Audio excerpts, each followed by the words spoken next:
seorang gadis kecil yang diculik di sekolahnya dan berakhir dihabisi dengan cara dimutilasi beberapa bagian. Tubuh yang dipotong hingga perut, lengan dan kakinya tidak ada, isi perutnya dikeluarkan, dan bagian bawah tubuhnya diisi dengan handuk dan kemeja pria, matanya pun dijahit agar terus terbuka. Penasaran dengan kisah mengerikan ini? Silahkan simak baik-baik.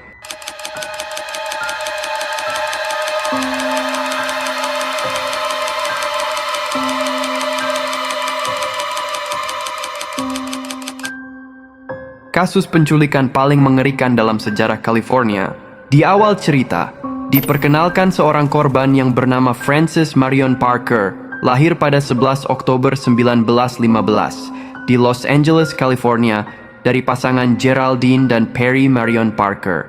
Dia memiliki saudara kembar bernama Marjorie dan satu kakak laki-laki, Perry Jr. Mereka tinggal di 1631 South Wilton Place, Los Angeles, California. Pada 15 Desember 1927, seorang pria berpakaian rapi menemui seorang guru di Mount Vernon Junior High School di Los Angeles, di mana Marion dan kembarannya bersekolah. Pria itu memperkenalkan dirinya sebagai Mr. Cooper. Mr. Cooper berkata kepada guru tersebut bahwa bosnya, Perry Parker, ayah Marion, mengalami kecelakaan mobil yang parah dan meminta sang putri untuk segera menemuinya. Ketika guru itu bertanya, "Parker yang mana ya?" Pria itu terkejut dan tergesa menjawab, "Parker Marion." Sang guru pun memanggil Marion, lalu mengizinkan Marion pergi bersama orang asing itu. Sebelum memasuki mobil, guru itu sempat mendengar Mr. Cooper berkata kepada Marion, "Jangan menangis, gadis kecil. Aku akan membawamu menemui ayahmu." Geraldine dan Perry menjadi khawatir ketika Marjorie pulang tanpa saudara kembarnya. Terlebih lagi, Perry tidak benar-benar kecelakaan. Pada 16 Desember, sebuah telegram pun diterima keluarga Parker dari Mr. Fox yang berisi surat tebusan Marion diculik.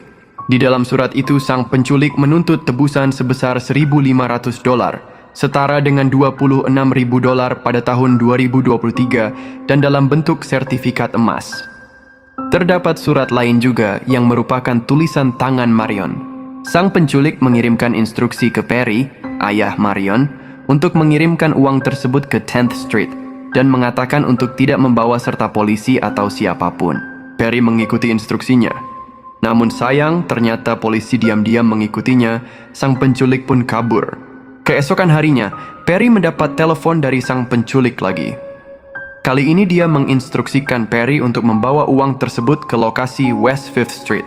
Pada jam 8 malam, Perry sudah tiba di sana membawa uang tebusan dan kali ini dia sudah memastikan polisi tidak mengikutinya. Tak lama kemudian, sebuah mobil berhenti perlahan di samping mobil Perry.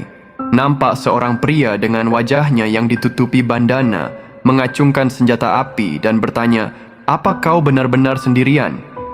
Perry pun mengiyakan. Perry pun agak senang karena melihat Marion duduk di sebelah penculik. Matanya terbuka, namun Perry mengira itu karena pengaruh obat bius. Kemudian Perry menyerahkan uang tebusannya, lalu sang penculik menjalankan pelan mobilnya sebelum akhirnya berhenti dan menurunkan Marion. Perry berlari menghampiri Marion yang terbungkus selimut. Dia kemudian mengendong Marion dan memperhatikan wajahnya yang pucat. Dengan rasa curiga, kemudian membuka selimut yang membalut tubuh Marion. Barulah dia tersadar. Perry sangat terkejut ketika melihat tubuh Marion yang telah terpotong-potong hingga perut. Lengan dan kakinya sudah tidak ada, isi perutnya telah dikeluarkan, dan bagian bawah tubuhnya diisi dengan handuk dan kemeja pria. Matanya pun dijahit agar terus terbuka. Dipikir-pikir, kejam banget sih psikopat ini. Oke, lanjut. Perburuan besar-besaran terhadap penculik dan pembunuh Marion pun dimulai pada 17 Desember 1927, melibatkan lebih dari 20.000 petugas polisi dan sukarelawan Legiun Amerika. Hadiah sebesar $50.000 pun ditawarkan untuk identifikasi dan penangkapan si pembunuh, dengan keadaan hidup atau mati. Jumlah ini kemudian ditingkatkan menjadi $100.000, setara dengan $1.774 pada tahun 2023. Pada tanggal 22 Desember 1927, petugas polisi Oregon berhasil menangkap penculik dan pembunuh Marion, William Hickman, yang ternyata adalah teman kerja ayah Marion di bank, namun telah dipecat secara tidak hormat. Ketika ditangkap, William tidak melawan dan hanya berkata, "Well, I guess it's all over," yang artinya, "Baiklah, kurasa semuanya sudah berakhir." Pada 1928, William dinyatakan bersalah atas pembunuhan tingkat pertama.